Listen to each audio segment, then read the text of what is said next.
ቤት ከመግዛታችሁ በፊት ማድረግ ያለባችሁ 6 ነገሮች። የመጀመሪያው በጀታችሁን መወሰን አለባችሁ። በጀት ስትወስኑ ማድረግ ያለባችሁ የቤቱን ዋጋ ቼክ ማድረግ አለባችሁ። ከመንግስት ጋር የተያዙ ወጪዎችን ቼክ ማድረግ አለባችሁ።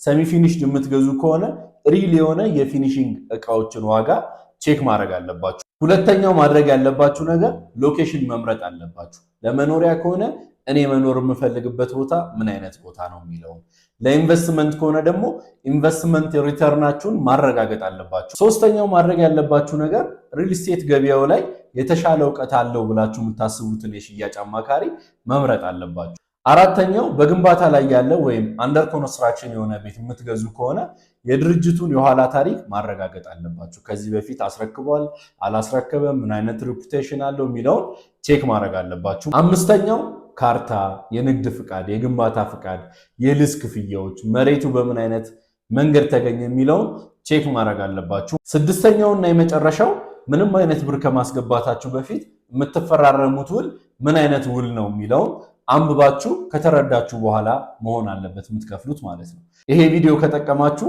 ፎሎ ማድረጉ እንዳትረሱ። አመሰግናለሁ።